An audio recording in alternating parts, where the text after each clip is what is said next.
Hi there. Welcome everybody to Women in Lit. And today's class is devoted to Emily Dickinson and beginning incidents in the life of a slave girl. Last class we would have put some closure onto Jane Eyre, and I left you with the link for the documentary, the biography about Emily Dickinson. So I hope you were able to see that as we're coming towards the ending of the semester, as you can see. In terms of our last Zoom meeting, I had some difficulties and was not able to log on until after our scheduled time, so I wasn't there. I apologize to any of you who were waiting, and if any of you needed to contact me for any reason, please do so. What I would have done at this particular point is return to all of you paper number 1 if you had submitted that paper in by the 28th. So if you've submitted it in and you haven't received it, please let me know, but you should have gotten an email from me where you've got the graded paper with my comments, not just for grammar and mechanics, but also for content as well. And that is something that you can review and decide whether or not you want to do a revision.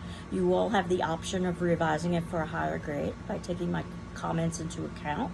And if you're still not certain how to proceed, feel free to contact me and we can talk about that further. I think of the first paper as a kind of learning exercise, so that basically you would be duplicating what you did in the first paper in the second paper. The first paper being devoted to the earlier set of works in the semester, probably The Story of an Hour or Frankenstein or Persuasion. And the latter paper, the latter works of the semester would be devoted to the second paper, which would probably be Jane Eyre, Incidents in the Life of a Slave Girl, or The Awakening. And you can notice that Emily Dickinson, which is part of today's class, is left out of that. I sort of think of her as the transition as we move from Jane Eyre to the last text of the semester, Jane Eyre being the longest text of the semester. In fact, you don't even have a journal due for Emily Dickinson, though if you wanted to earn a little bit of extra credit, you could certainly do a journal for Emily Dickinson. And if you even wanted to devote a paper to Emily Dickinson, that would be a possibility, but writing about a poet or poetry is much different than writing about prose. So it's a very different kind of animal, so you would want to be cautious in terms of doing something like that, and definitely talk to me if you thought you wanted to do a paper on Emily Dickinson in terms of your textual analysis. In terms of where we are, as you can see, we are coming close to the end, and that our next class will be devoted to finishing up Incidents in the Life of a Slave Girl and The Awakening. Luckily, The Awakening is a novella rather than a full novel, so we won't have to devote as much time to it as we would have. And then our class after that on the 7th, which would be Tuesday, is our last class of the semester. If we were meeting as a class, that would be the class in which I would give you the final exam, and you would have a 3-hour period in which to complete that final. Obviously, that isn't happening. So what I'm going to do is post that final at 9 a.m. on the 7th, and give you a 48-hour time period for which to do that exam and submit it into me. So it would be due on the 9th, Thursday at 9 a.m. And I don't anticipate that you would be spending multiple hours on that exam. You should think of it as taking it as an in-class exam of approximately 2 to 3 hours or so. It's open book, open notes, so you can make reference, or you can reference any of the texts that we've been using over the course of the semester. And what it'll be is a series of essay questions, and you get to respond to your selections within the options that I offer you. That would also be the last date in which you could hand in that paper number 2, and any revisions or any other outstanding work that you've got. So basically, on the 9th of July at 9 a.m. is the last time that I will be accepting assignments from any of you. In terms of thinking about where we are now with Emily Dickinson, I had assigned a biography, Voices and Visions. One of the reasons why I like that biography is because it quotes from a good amount of Emily Dickinson's poetry. So you begin to get a sense of the sound of the rhythms of her poetry. And one of the quotes that I love about Emily Dickinson is that her poetry reveals and conceals. I think that's such a great way of describing Emily Dickinson. And I must admit that initially I didn't much care for Emily Dickinson when I was a college student, and I think it was because I struggled to understand her. And it was only when I realized that scholars and critics also struggled to understand her that I felt a bit better about her. Her poetry is very personal, very individual, and oftentimes you can't understand everything that she's writing about. That said, one of the things that I really appreciate about her poetry is that, as personal as it also is universal, in the sense that she's talking about emotional states, which are very difficult things to describe. And I've often thought that the emotional states she describes are the states that we all experience as humans. And she perhaps does the best job I've ever seen of someone trying to describe an emotional state. I know you can do a different dictionary definition of something like love or something like loneliness, but that's very flat compared to what you might actually experience. And I think she perhaps comes closest of all of the authors I know of describing what an emotion might feel like. That said, her writing is very unorthodox. She oftentimes uses irregular capitalization, dashes in the places where commas go, a lot of flexible rhyme. Part of that illustrates her defiance of convention, which is something that we've been talking about in Women in Lit over the entire semester. And the story of her writing is, I think, a bit sad in the sense that once her writing was discovered, she never published, she wrote for herself. And once it was discovered after her death, it was published with editors changing her writing so that it followed the grammatical conventions of the time and our time. And if you know anything at all about poetry, one of the great freedoms of poetry is that you don't necessarily have to follow grammatical convention. Poetry is a very a musical and artistic art form.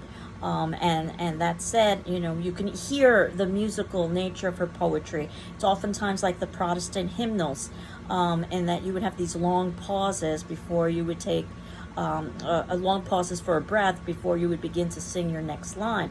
And that's something that we see in her poetry. So you can always know if you're reading the original poetry or if you're reading something that has been edited, because if you're seeing a poem with commas rather than with dashes, then you're reading the wrong stuff. And basically, Emily Dickinson is known for the use of the dash. And her poetry really didn't cause much excitement until about the mid-1900s, when scholars began publishing her poetry in the form in which she originally wrote it. And that's where it became much more interesting because of her defiance of these conventions. And the use of the dash makes it much more raw and much more jagged. That, and then tied in with the idea of her posing questions of things that are basically unknowable in human existence. I think that's what really makes her poetry unique in so many ways. She oftentimes examines the balance between paradox and contradiction, and that I think is something that humanity also is or struggles with on one level or another. If you think about the term the woe of ecstasy, and all of the negatives associated with woe and all of the positives associated with ecstasy, and how both could share similarities at the same time. She also talks about the relationship between the invisible and the visible realms, the world and the afterlife. And oftentimes talks about it as if she has experience with the afterlife. I think it was in the documentary where it indicated that she sometimes acts like she knows more about death than anybody else knows. And she did often examine death. And many times people say they don't like her poetry because she oftentimes examined negative themes like loneliness and death. That said, she could oftentimes portray death as a positive, that death was not an ending, but death was merely the beginning of going into another state, the state of the afterlife. And that said, if you saw the documentary, you'll see that she wasn't conventionally religious. In fact, that was some of the ways in which she was defiant by not attending church when it would be highly noticeable that someone of her class and station didn't do that. But she did believe in God and argued that God was evidenced in all of the natural world. One didn't need to go to a physical structure or read a book in order to find God. So, and her poetry often addresses that idea as well. And when I talk about her not attending church and how noticeable that would be in Amherst, Massachusetts. So that's our backyard, so to speak. And it's one of the reasons why Miss Emily, as she's known, is so beloved in this area, because she was a local. And you could visit the Emily Dickinson Museum in Amherst, or at least before this current situation we're in, you could visit it. I doubt that they are having tours at this point, but certainly they have a website that you could look at so that you could get a sense as to what might have inspired her in her surroundings. I've put in our notes the link to that if you wanted to look at the Emily Dickinson Museum. She attended Mount Holyoke, also in our backyard, so that might be something of interest to you as well. She wrote over 1,700 poems, so obviously there's a huge canon of work there. The poems are highly compressed, as poetry oftentimes tends to be, and they don't have titles, so we refer to the poems by their first line, very similar to a Shakespearean sonnet. And some of the themes, of the many themes she would discuss: love, loss, religion, nature, loneliness, defiance. And definitely, not only did she write about defiance, but she lived a life of defiance. Someone of her station was expected to marry, make a good match, have social parties and engagements. Instead, what she did was never married, and she locked herself in a room and basically spent most of the time in her bedroom and wrote 1,700 poems. So the term might be agoraphobic, the idea of being afraid to go out. And in many ways we might see that as a negative psychological state, and perhaps it was. That said, she chose the way in which she wished to live her life, one that was in complete defiance to societal expectations. That said, she had the luxury to choose that particular life. When we get to incidents in the life of a slave girl, we'll talk about when you don't have the luxury to choose. In terms of Emily Dickinson, one of the poems that I usually share with my classes is the poem "Because I Could Not Stop for Death." And I wanted to read that poem to you and tell you why I tend to focus on that poem in my classes. And the poem, "Because I Could Not Stop for Death, he kindly stopped for me. The carriage held but just ourselves, and immortality. We slowly drove, he knew no haste, and I had put away my labor and my leisure too, for his civility. We passed the school where children strove at recess in the ring. We passed the fields of gazing grain. We passed the setting sun, or rather, he passed us. The dews drew quivering and chill, for only gossamer my gown, my tippet only tulle. We paused before a house that seemed a swelling of the ground. The roof was scarcely visible, the cornice and the ground. Since then 'tis centuries, and yet feel shorter than the day. I first surmised the horses' heads were toward eternity. And one of the reasons why I choose this poem, honestly, is firstly, I understand it. Secondly, I choose this poem because it tends to illustrate much of what I said earlier about Emily Dickinson. It definitely is a personal poem. Note the use of the I. She's talking about her experience. That said, it's an experience that we can extrapolate to all of humanity, because all of us have to, at one point or another, confront death. Death is capitalized, not too surprising because she likes to capitalize words. Oftentimes she capitalizes her nouns. But it works so nicely for death because she is personifying death, giving death human qualities and characteristics. Qualities and characteristics we wouldn't necessarily assume would be connected with death. Kindness and civility. So she's presenting death as a positive. The reason why is because death is bringing her into a place that's much better than the human world. Death is bringing her to the afterlife, where there is no pain and there is no suffering. And this idea that they enter into a carriage together, there's a long literary tradition that life is a journey that we take along in a carriage. And she says they're in that carriage, and so is immortality. And that's basically what death offers, immortality. And then we go through the poem where they pass the stages of life. Children in the ring, that should represent youth when they're playing and at recess.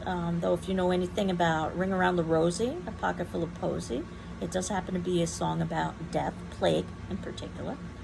And then they pass the fields of gazing grain, that represents adulthood in the world of work, where you would be harvesting grain, for instance.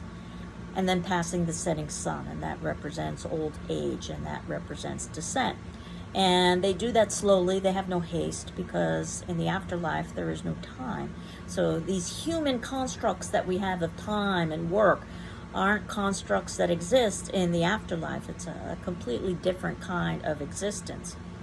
And she continues on, and she talks about even her own clothing. The only gossamer my gown, and my tippet only tulle. Very thin, transparent fabrics, because basically she's transitioning over into another world that tends to be very transparent.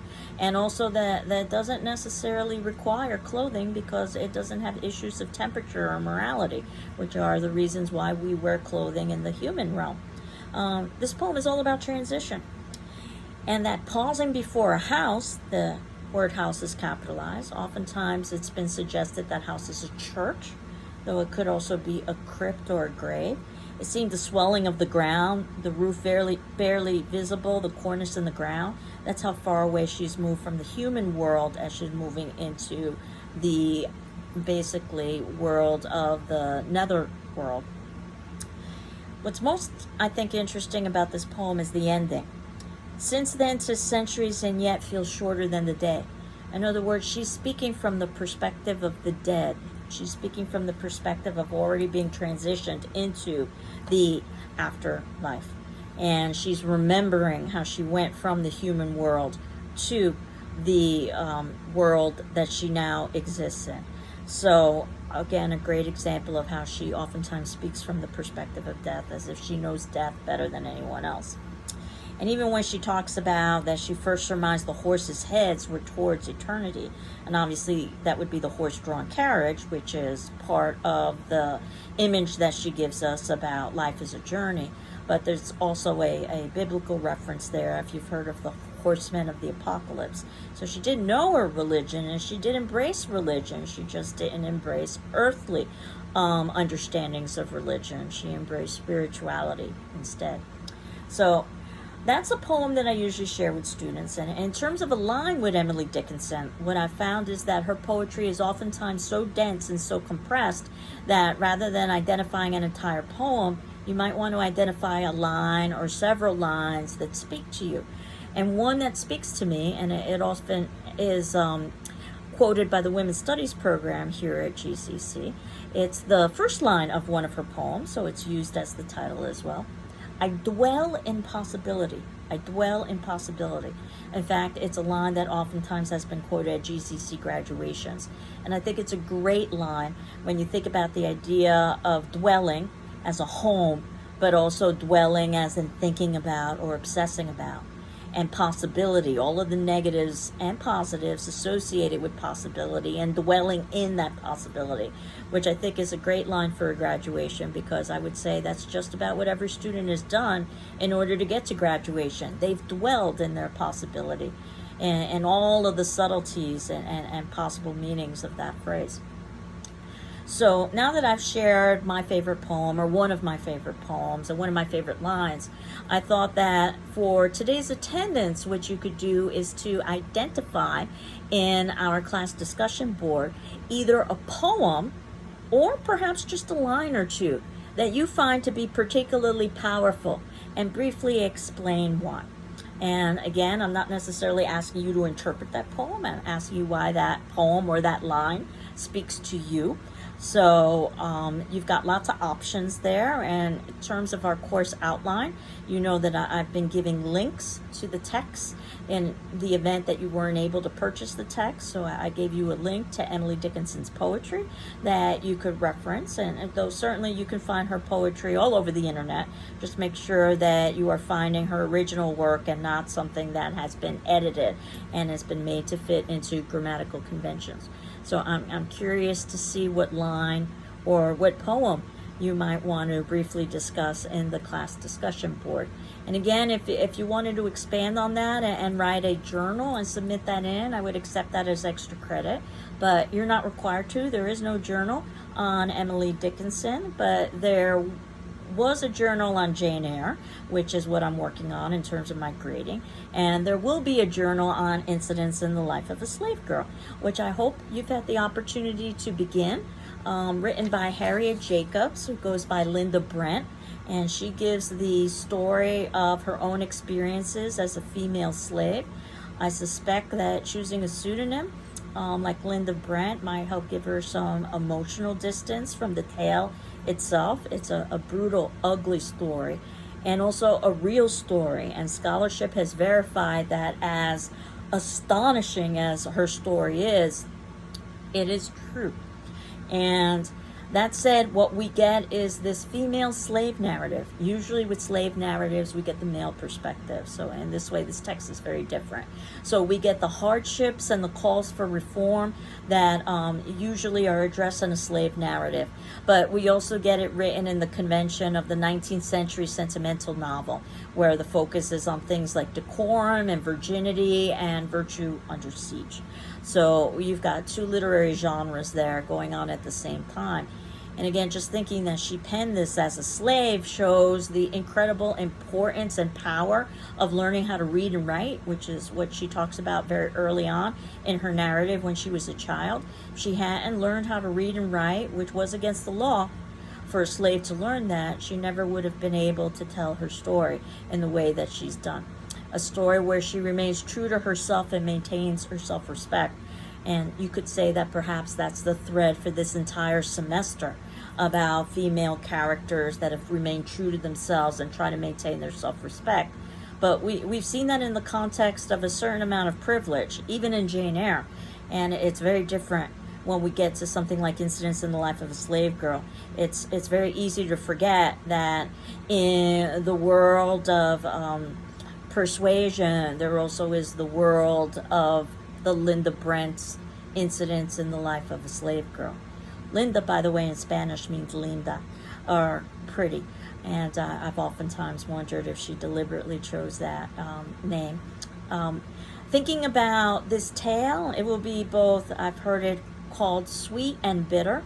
A lot of it is very difficult reading in the sense of the brutality and the horrors that she talks about. But there are also positives in this tale as well.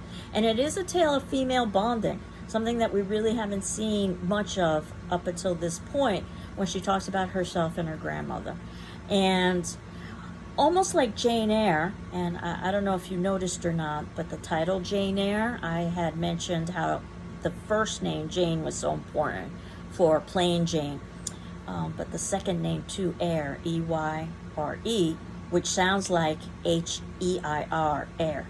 And I hope that at this point in the semester, I'm not giving away any spoilers when I say that Jane is the heir to a good amount of fortune, as we find out when we read the book. But that said, Jane Eyre, or Jane the Heir, you think about the last section when she reunites with Rochester, Ferndean, and the idea that it's not flowery or artificial. Ferns are alive, but they're also very real. And I would say that's true for the tale for Incidents in the Life of a Slave Girl. We're not going to get a lot of sugarcoating here, so be prepared for that as you're reading it. And we'll learn what it means to be a woman in a male society. That's something we've been examining all semester long. But what we haven't examined is what it means to be a slave, especially in a free society. And Linda Brent talks about being a slave in a slave society and being a slave in a free society. So we see both of those. And then finally, being black in a white society. And it doesn't escape me now when we're in the midst of the Black Lives Movement of how relevant this particular text is to our current time period. So I will leave it at that with Incidents in the Life of a Slave Girl in the event that you haven't really been able to get into the text itself. I will finish up talking about Incidents in the Life of a Slave Girl next class, and then put closure with The Awakening, a text by Kate Chopin, You remember we began the semester with Kate Chopin when we were talking about the story of an hour, and now we've got a longer text, though certainly not as long as any of the novels we've read. A text that was considered so scandalous at the time that it basically ended Kate Chopin's career. So if you think the story of an hour was scandalous, that was nothing compared to what happened in The Awakening, where we literally see the awakening of a woman, both emotionally, intellectually, and also physically. And that's probably what raised eyebrows, especially during this time period. It was very sexually conservative, especially for female. So that's where we are at this point. I hope you're well. I'm well. I will be in our chat room today after class so that we can chat if any of you wanted to, and then we'll continue on Thursday, and that'll be our last class and our last Zoom session before we go into next week and the final exam. So take care, and I will see you soon, so to speak. Bye-bye.